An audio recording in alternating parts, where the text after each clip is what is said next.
Magandang araw po sa inyong lahat. Let me begin reading with you the scriptures that, in my opinion, are the key to the growth of God's kingdom.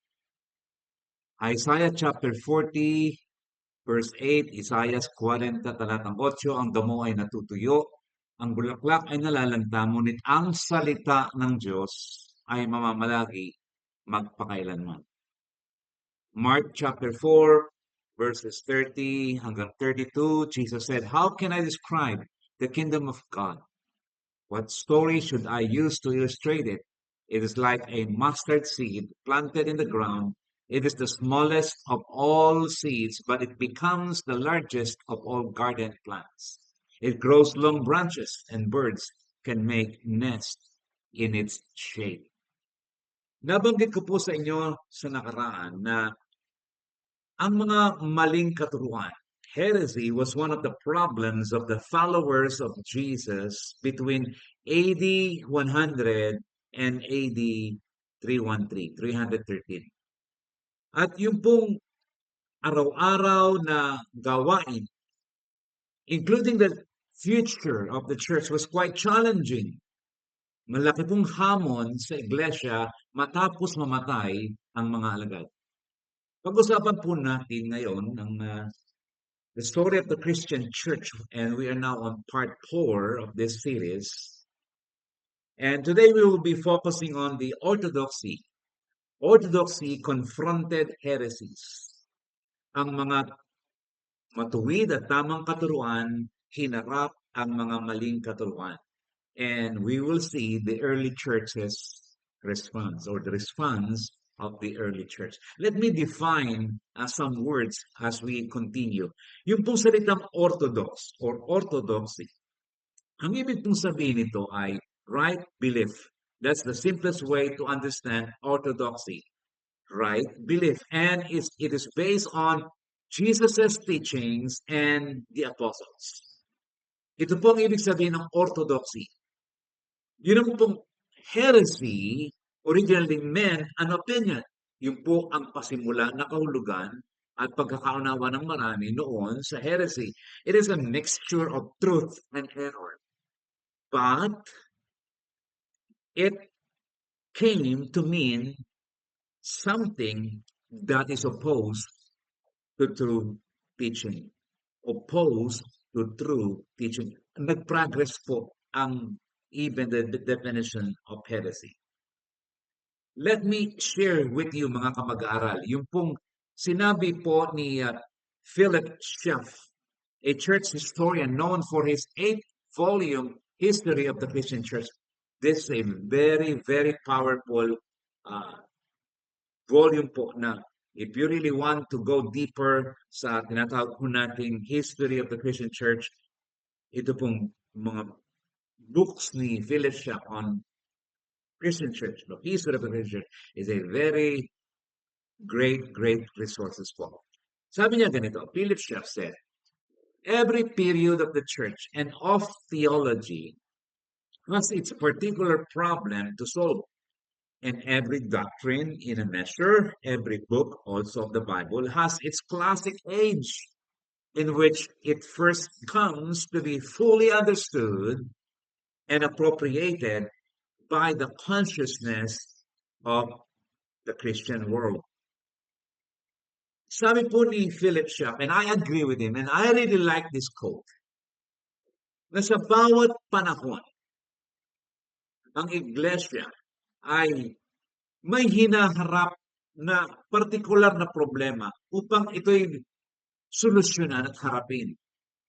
May mga katuruan, doktrina, at maging mga aklat ng Biblia na hinahamon sa bawat panahon upang sa pamamagitan ng paghamon sa mga katuroang ito ay higit na maging maliwanag sa atin ang mga katuroang ito upang maging bahagi ng ating kamalayan bilang mga mananampalataya.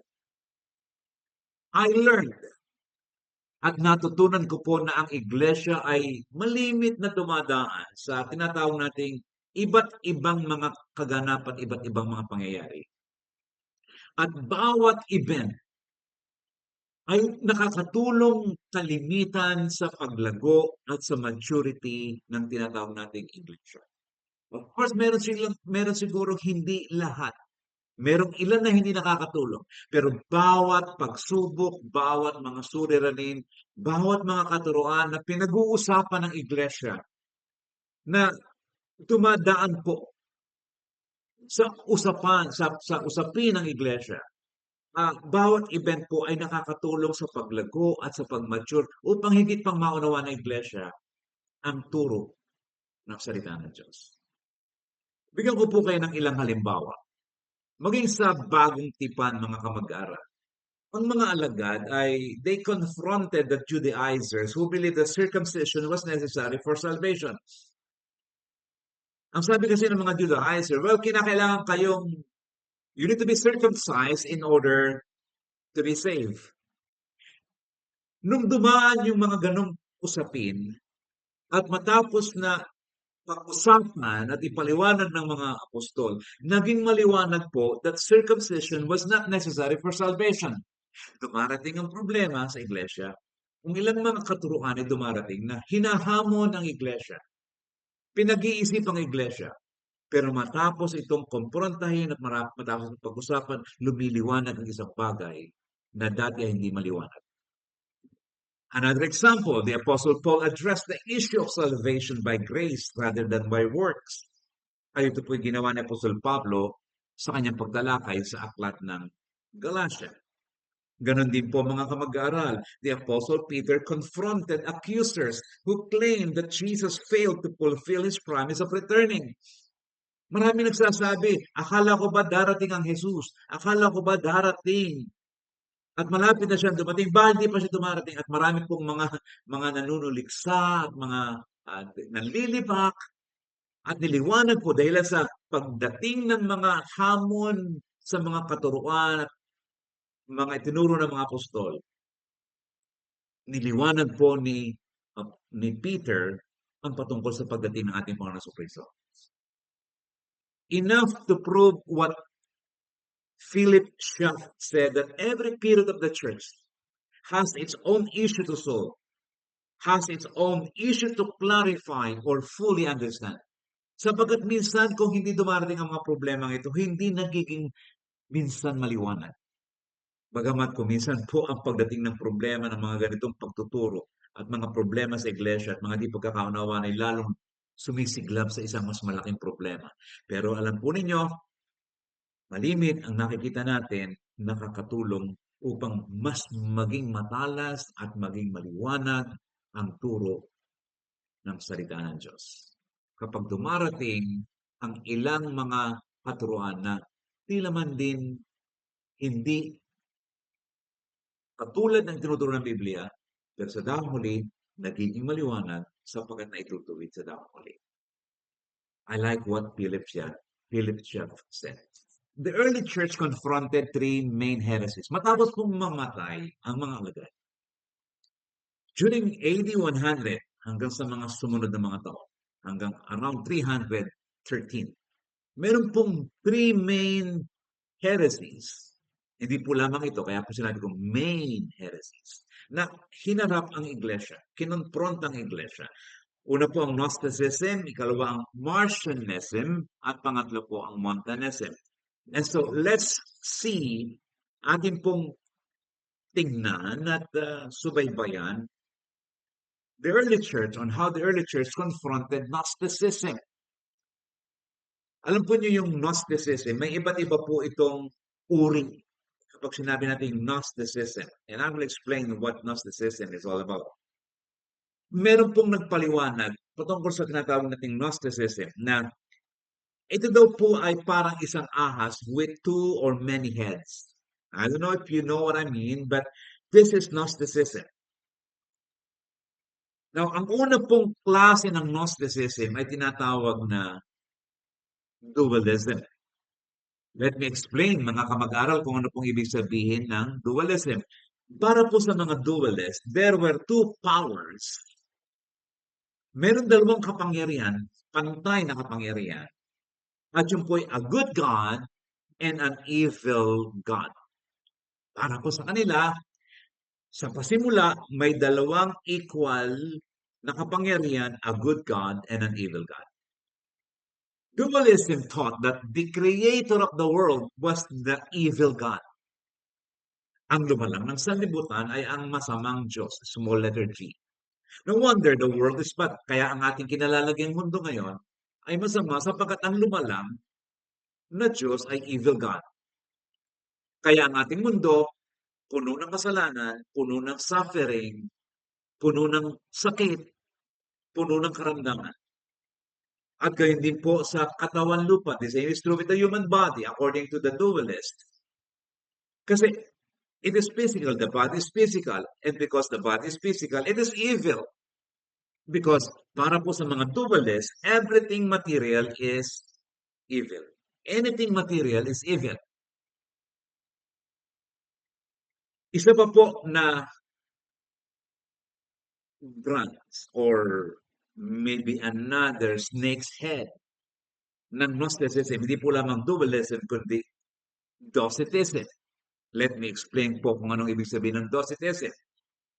Para po sa grupong ito, because everything material is evil. Ano bang bagay ay masama sapagkat ang lumalang dito ay ang masamang Diyos, evil God.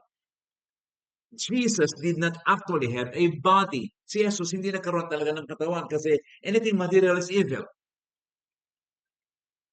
Kaya para sa mga grupong ito, sa Docetic or Docetism, sa view na ito, Jesus seemed to take the appearance or form of a body. Tila man din, yeah.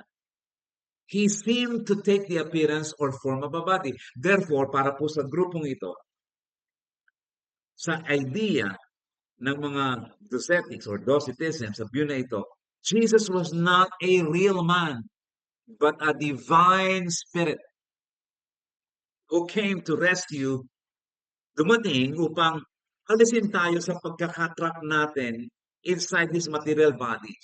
Kaya dumating si Jesus na isang divine spirit, not a real man, upang tayo ay alisin sa bilangguan ng katawan na ito. Sapagkat ang katawan ay masama, kinirate ng evil God, kasi para sa Gnosticism, spirit is good, matter is evil. At inalis ni Jesus, at ang layunin ni Jesus ay alisin tayo sa material body, alisin tayo sa material world. Let me mention to you the Gospel of Thomas, and I will explain why. Kung bakit ko po babanggitin sa panahon ito, ang Gospel of Thomas. This Gospel was said to be discovered in Egypt in 1945, mga kamag-aral. Siguro yung iba sa inyo narinig na ito. Some groups, some Christian groups, insisted that this should be part of the canonical gospel or dapat ito ay the fifth gospel. The fifth gospel. Panglima, Matthew, Mark, Luke, John, and Thomas.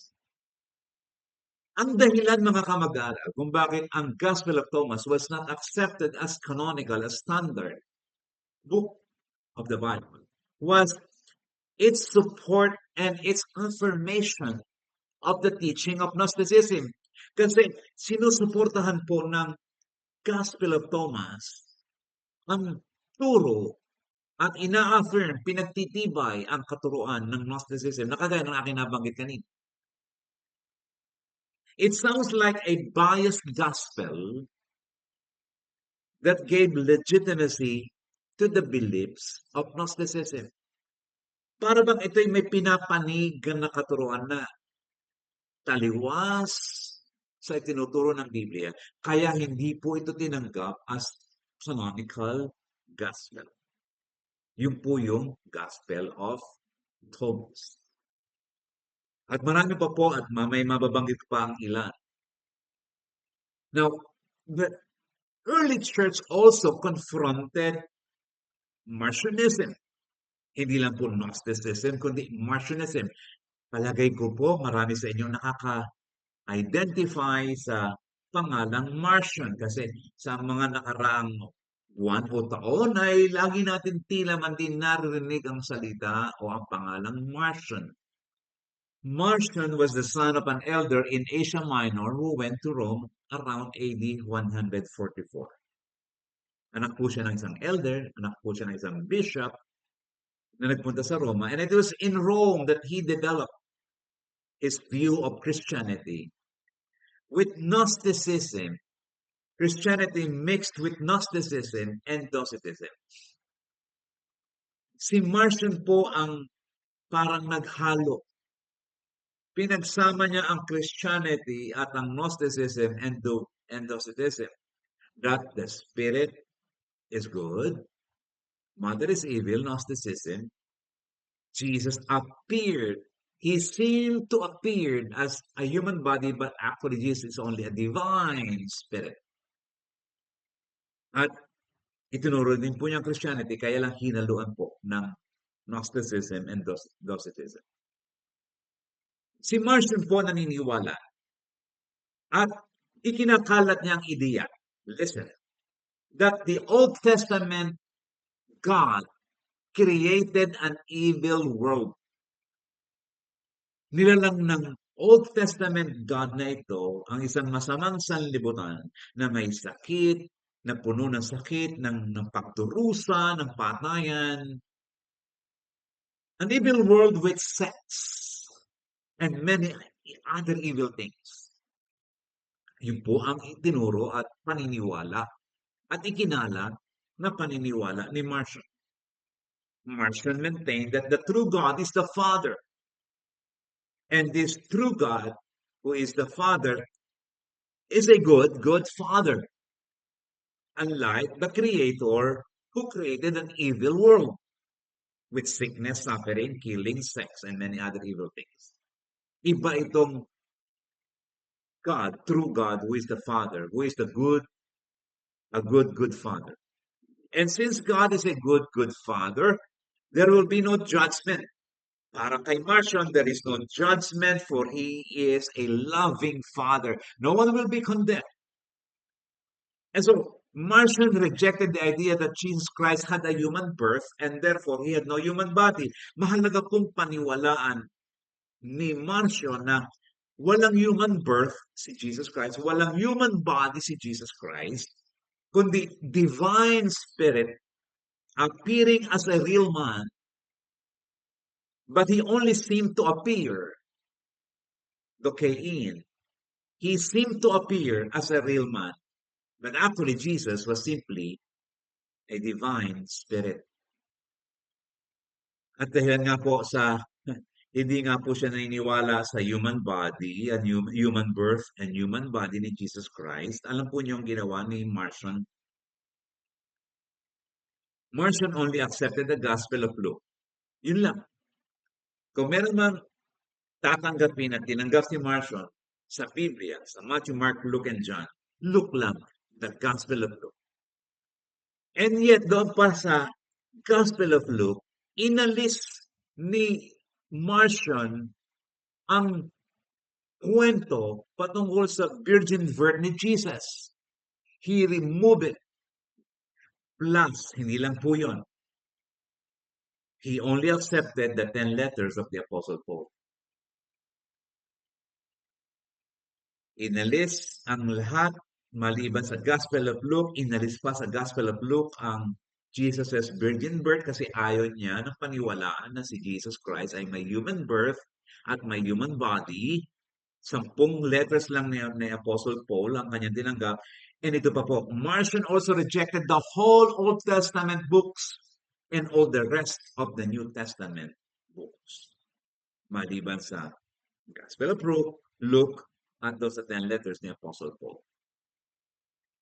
Meron pong kaunting liwanag na makikita kayo dito. Bagamat ganito po ang naging paniniwala ni Marcion, may kaunting liwanag. And what is that positive light on Marcion's rejection of the majority of the Old Testament and New Testament? The early church began to consider seriously what belongs and what does not belong in the books of the Bible. Nagsimula ng mag-usap ang mga leader at ang mga kapatiran at ang unang iglesia. Ano nga ba ang dapat nating tanggapin at hindi natin dapat tanggapin sa mga nasusulat, sa mga aklat? This is also known as the question of canonicity. Ano ang dapat tanggapin, ano ang hindi dapat tanggapin. The early church leaders look at what should be accepted and what should not be accepted. Now, may isa pa pong kinonfront bukod po sa Gnosticism. The early church confronted uh, Marcionism. Another one, the early church confronted Montanism. Pangalan po ay si Montanus. Montanus from Phrygia, Asia Minor, who lived around AD 155, emphasized the role of the Holy Spirit in what appears to be a dying church. Sabi niya, kinakailangan mabigyang diin ang kapangyarihan ng Espiritu Santo sapagkat tila man din namamatay na ang iglesia. He believed that the church was under the dispensation of the Holy Spirit. Itinuro din po ni Montanus na the Holy Spirit was still speaking directly to the church, like in the time of the Apostle Paul. Kung ang Espiritu Santo ay nagsasalita sa panahon ni Apostol Pablo, sabi po ni Montanus, hanggang ngayon, after the death of the Apostle, hanggang ngayon, the Holy Spirit still speaks directly to the church. And according to him, today, the Holy Spirit is speaking through my two prophetesses and me. Sa kanyang dalawang propetang kasamang babae at sa kanya. Ang sabi niya, I am the mouthpiece of God.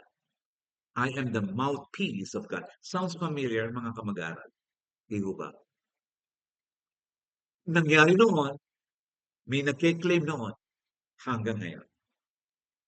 Meron pang ganito. Isa po sa itinuro at binigyang diin ni Montanus, yung po tinatawag na personal holiness, which is good. Personal holiness, strict church discipline, in the sense na para po kay Montanus, when someone sin, kapag ang isang tao nagkasala, kapag ang isang tagasunod ni Jesus na nagkasala, he or she must not be allowed to come to church kasi makasalanan siya. Medyo masyado naman yata naging stricto si Montanus in this way. He also taught about the imminent return of Jesus. Binigyan din po niya yung malapit na ang pagdating ni Jesus. He would set up a kingdom in his hometown in Phrygia. Magtatayo si Jesus. Magbalik niya ng kanyang kaharian. At alam niyo po kung ano yung Phrygia, that is his place. And it would be enough, mga kamag-aral, to say that the early church rejected the claims of Montanus and the two women na tinawag noon na the three. Kasi Montanus and yung dalawang women na nanghuhula o prophets. And here's the surprise. Handa po kayo sa sorpresa? Tertullian, known as the champion of orthodoxy, isang church father na kilalang nagtuturo at naunawaan ang katotohanan. An intellectual church father, naging Montanist, naging bahagi ng samahan ni Montanus. With all these serious heresies, mga kamag-aral, how did the early church confront or respond sa mga bagay na tila man din hiwalay at hindi na aayon sa tinuturo ng Biblia? After the apostle died and the coming of various heresies, pagdating ng iba't ibang mga katuruan, the early church was challenged to clarify more of its understanding of the scriptures. Sapagkat kung ano-anong mga katuruan ang pumapasok at kinukwento at ibinibida sa loob ng iglesia, ang iglesia ay nagkaroon ng pagnanais na i-clarify ang kanilang posisyon, ang kanilang paniniwala, ang kanilang mga katuruan batay sa itinuturo at liwanag ng banal na kasulatan, which is good. Kasi kung minsan, pag wala ng gano'n, hindi na nag-aaral ng Biblia. That's why I believe yung sinabi ni Philip Schaff that every period of the church and of theology has its particular problem to solve. And every doctrine in a measure, every book also of the Bible has its classic age in which it first comes to be fully understood, noon palang naunawaan, and appropriated by the consciousness of the Christian world. Malimit po mga kamag-aral, marami tayong binabasa, hindi natin masyado nabibigyan ng diin kasi hindi pa naman natin nakikita ang application at ang problema hanggang sa dumating ang problema at nakita natin, well, ito yung sinasabi ng Biblia at nagiging maliwanag ng higit kaysa dati ang mga bagay-bagay. So, paano po kinonfronta? Paano po nag-respond, tumugon ang iglesia? How did the early church respond to the heresies na dumarating sa kanilang kalagitnaan sa mga panahon ngayon? I will give you three letter C. Three C's. Tatlo para madali po niyo maundan. Nagsisimula po lahat sa letter C para i-confront nila ang mga heresies na dumarating sa kanilang kalagitnaan. Una po is the first letter C, the first response, canon. Canonicity of the biblical books. Why ask what books should be accepted as authoritative? Bakit kinakailangan pang malaman kung ano nga ba ang authoritative at hindi authoritative? Gusto ko pong ipaliwanag sa inyo mga mag-aaral at baka po hindi alam ng ilan at mabigla ang ilan sa atin. And palagay ko sa iba, hindi naman ito kabigla-bigla. Please understand that at the beginning of the second century, when I said second century, AD 100 hanggang 199, at the beginning of the second century, there was no compilation of books of the Bible as we have today. Wala pong ganito. Pira-piraso po. Hindi po siya buo na kagaya nito. Wala pong compilation. Wala pa pong book bind na Bible noon. Wala pa nga pong ganitong papel. Wala pang printing press. Matagal pa po yun. Baka po 16th century pa. Kaya pira-pirasong mga papel ang kanilang nakikita. Sulat. Hindi po buo. Ngayon, sapagkat may iba't iba silang nakikita at nababasa. And one reason the early church needed to decide the canon. Halimbawa, sa dami ng mga papyrus, sa dami ng mga umiikot na mga sulat sa atin, ay naitatanong nila. Because there were other books being circulated. Hindi po lamang yung mga sinulat ng mga alagad. Kundi marami pang mga books ang umiikot ng mga panahon such as the Gospel of Thomas, the Gospel of Peter, at marami pa pong iba na umiikot sa iglesia noon upang mabasa ng mga kapatiran sa iba't ibang mga tao. And so, hindi ma-distinguish noon agad kung alin ba ang books o sulat na may inspirasyon ng mga alagad. Inspired books ng mula po sa ating Panginoong Hesus at sa mga alagad. So why ask what book should be accepted as authoritative? Isa pa po. Another reason was that Marcion rejected the Old Testament kasi po anti-Jewish. Si Marcion, in a sense, he was an anti-Jew. And some of the New Testament books, ni-reject din po ni Marcion. And so, Marcion put together his New Testament scriptures. Siya nagsama-sama. Kaya nga, he came up with 10 letters of the Apostle Paul and Luke, the Gospel of Luke. Halos nauna pa po siyang mag-compile ng New Testament. At yun lamang po ang ginawa niya. And so, the early church they needed to make some kind of decision, sandali lamang. May naglalagay na kung ano ang standard Bible, standard scriptures. And so they responded to this situation. At nung Ginawa na po ito ng early church. Let me give you a sneak peek of the long process. Anong ginawa ng early church, ng mga leaders ng early church para malaman nila kung anong isasama nila at hindi nila isasama? Kasi ang dami nga pong umiikot na di naman din hindi kasama sa na-inspired, na hindi kasama sa mga sinulat ng mga apostol or maaring walang approval ng mga apostol. So let me share with you anong ginawa ng early church, ng mga leaders para malaman nila ano ba yung ating tatanggapin na authoritative at ano yung hindi. First, they look at the external evidence, underline external evidence, and they ask questions like, where did this book come from? Saan ba nanggaling itong binabasa natin? Sinong sumulat nito? Siya ba'y isang apostol o kasama ng mga apostol? But why was the Gospel of Peter not accepted? Sandali lang, di ba apostol si Peter? Pero bakit the Gospel of Peter was rejected? Bakit hindi nakasama? Bakit hindi nakasama sa New Testament ang Gospel of Peter?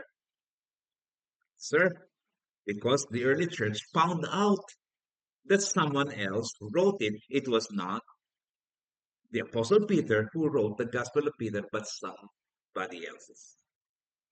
At nalaman nila, and because it was not something that was written by the apostle or by an associate of an apostle, the early church and the early leaders rejected the Gospel of Peter. So ganun po yun. Ganun ang ginagawa nila. They look at the external evidence. Sinisiyasat po nila. Again, I already told you earlier that the Gospel of Thomas was not accepted. Kasi nga po, sinusuportahan nito at ina-affirm nito ang heretical teachings ng Gnosticism, which is matter is evil, spirit is good.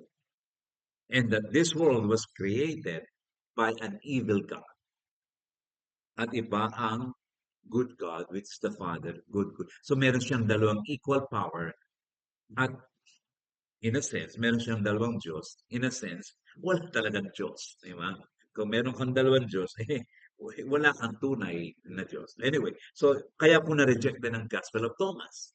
And allow me also to make a simple comment that the deuterocanonical books, siguro po ay alam nyo ang ibig sabihin ng deuterocanonical books, hindi rin po ito na-consider na books of the Bible or bahagi ng Biblia because they lack the evidence that they were written by an apostle or that they were written by an apostle's associates. It failed and it lacked external evidence.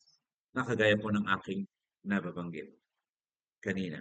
So kung meron pong dagdag doon sa 39 and 27, in addition to the 39 and 27, kasi ang Hebrew Bibles po ay 39.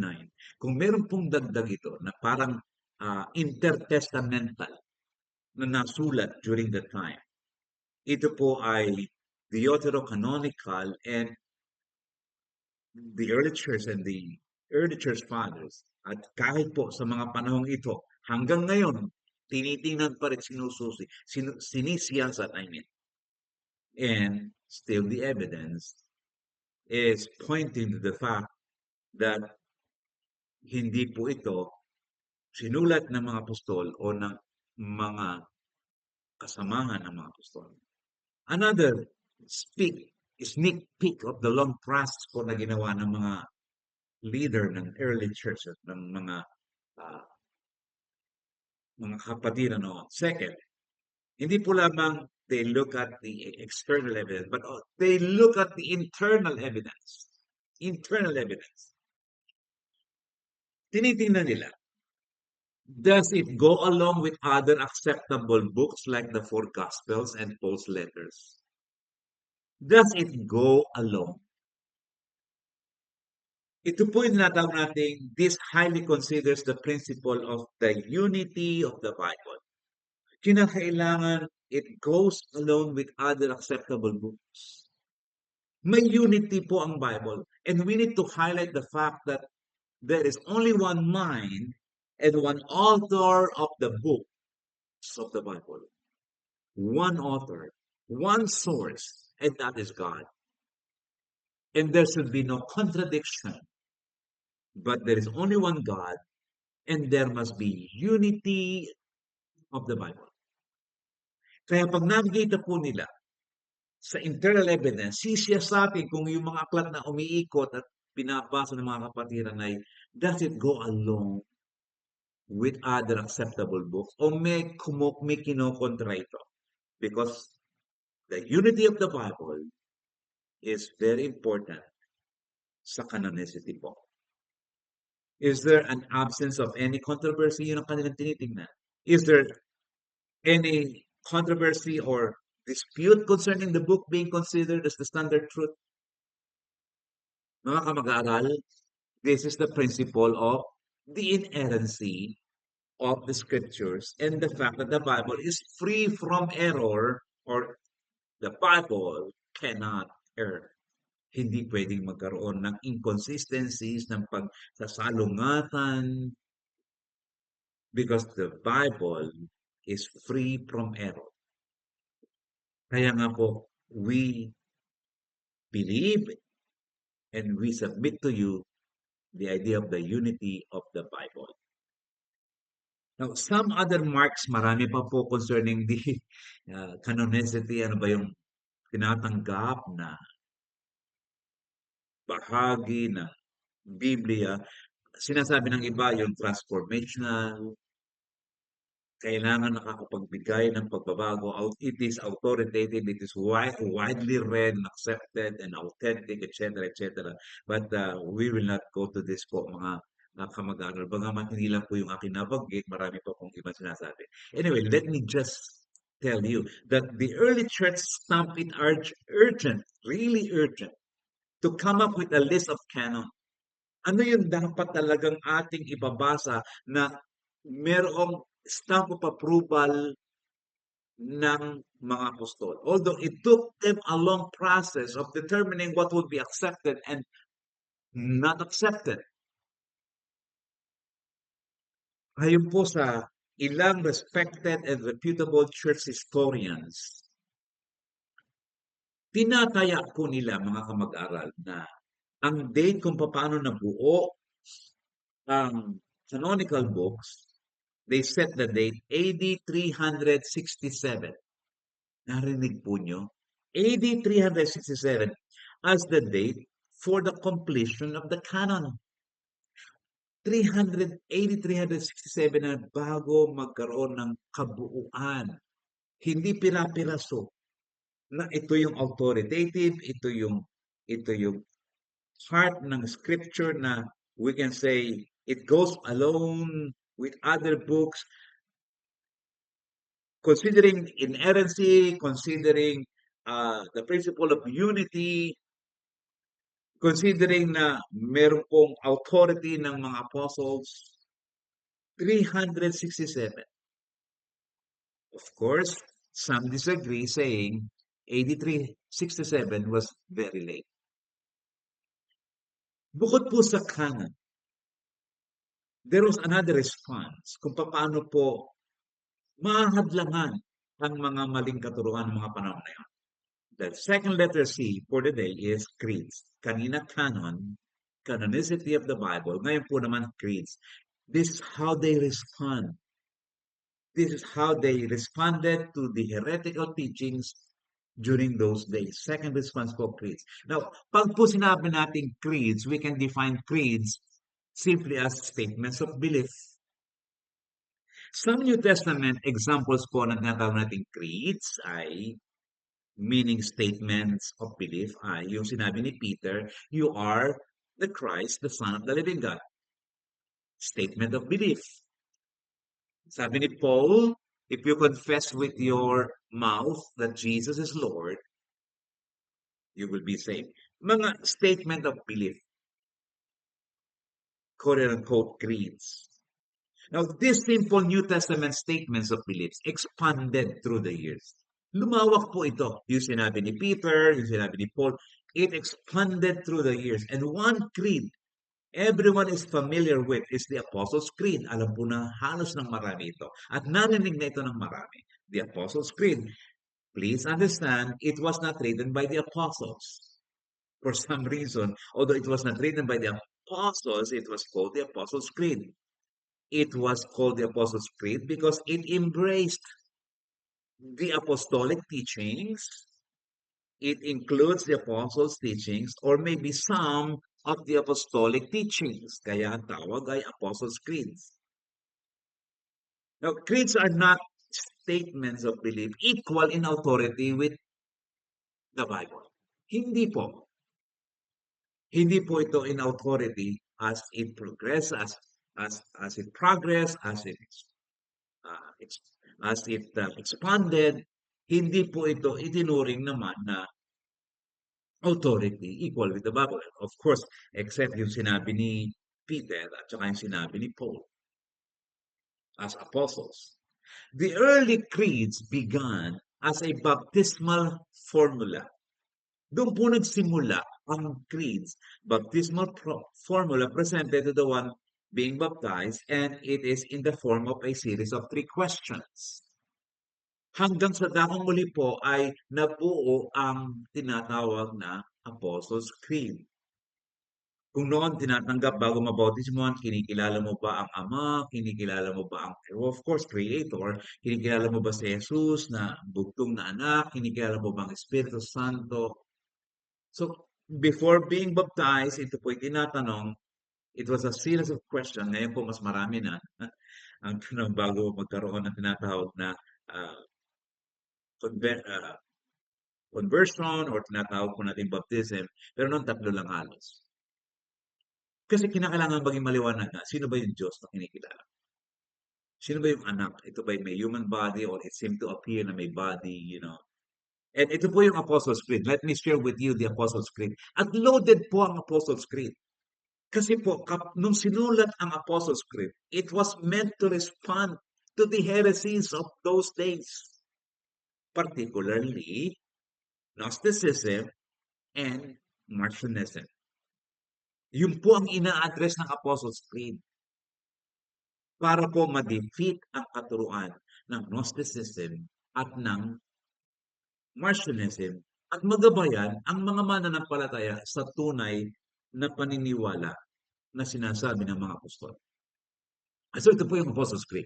I believe in God, the Father Almighty, isa lang, the Creator of heaven and earth, isa, and in Jesus Christ, His only Son, our Lord. Tingnan po niyo sinabi ng Apostles' Creed kasi tandaan niyo kanina si Marcion, he rejected yung tinatawag po nating human body,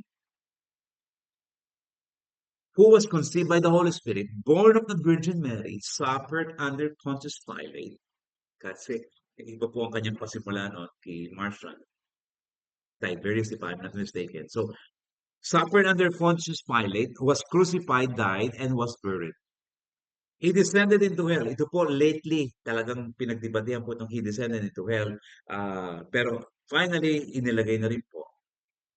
The third day he arose again from the dead. He ascended into heaven and sits at the right hand of God the Father Almighty. Whence he shall come to judge the living and the dead. I believe in the Holy Spirit, the Holy Catholic Church, the communion of saints, the forgiveness of sins, the resurrection of the body, and the life everlasting. Amen. This is the Apostles' Creed. And sinulat po ang Apostles' Creed primarily, just like what I said, to respond to the errors and heresies of Gnosticism and Marcionism during that time, during those days.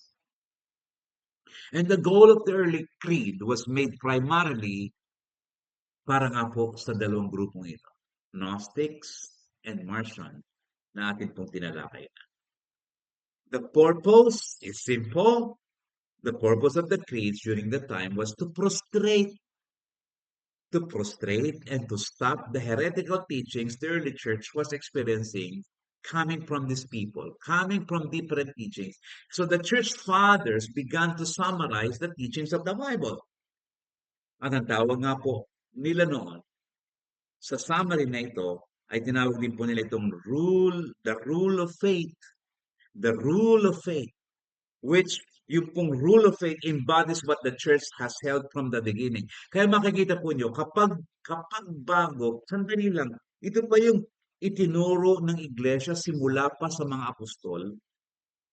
Kapag when we go back to the fact na ito pa yung itinuro simula pa ng panahon ng mga apostol hanggang sa ngayon, what the church has held from the beginning, ang ating pong hinahanap at ang ating pinag-uusapan dito, the rule of faith.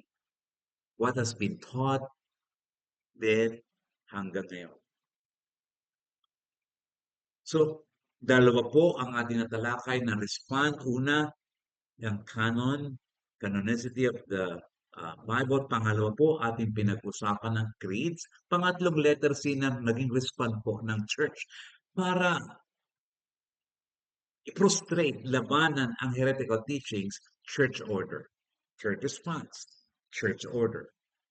Kapag po sinabi nating church order, ito po yung grupo ng mga leaders. I don't want to use the word council kasi there was really no council at that time yet. Wala pang grupo, konseyo na tawag. But let me just put it in simple terms, council or a church order. Church order. And I would like you to think and remember Acts 20:28. Ito mo sinabi ng Biblia sa Acts 20:28.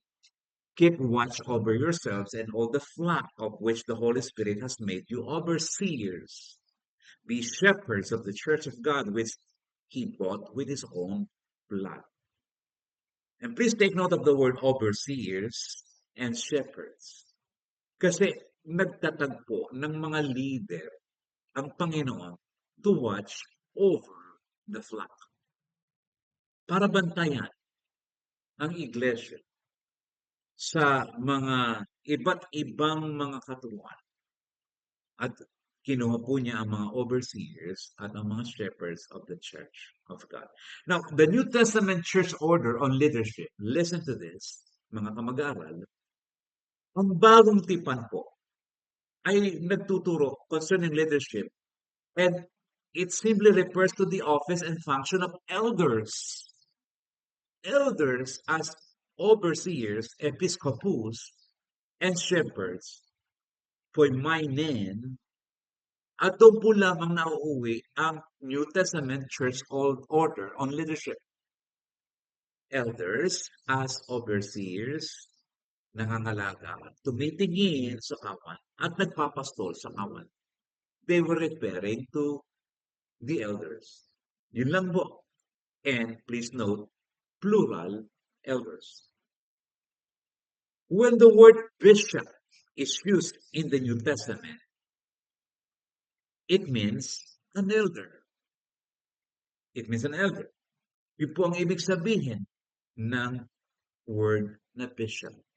Historically speaking, mga kamag-aral, we have not seen in the first century a single presiding bishop.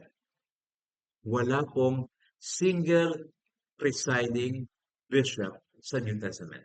Instead, the New Testament is consistently showing plurality of elders. Wala pong first among equal sa church order on leadership. Wala po. Walang first among equal. Isa na mataas sa magkakapantay. Wala pong ganon. Walang presiding bishop. Walang single presiding bishop. But consistently showing plurality of elders. Well, of course, lagi pong may development ang church order, especially in the 2nd century. Because in the 2nd century, again, AD 100 hanggang 199, things changed in the hierarchical order of the church. Nagkaroon ng pagbabago. Mga kamag-aral, maikwento ko, nagkaroon ng pagbabago. They started considering and discussing a single bishop.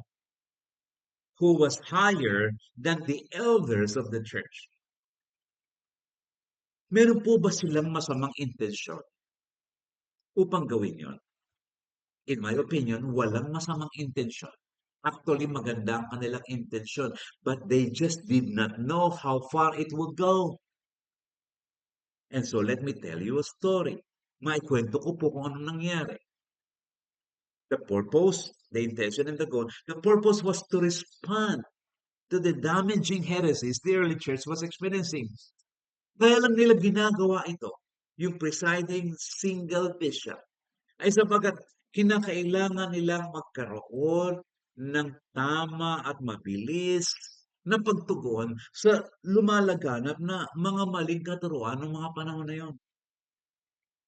The intention was nice. It was pure. It was good. The idea was it would be more efficient if there would be one who ruled and spoke against all heresies being introduced to the church.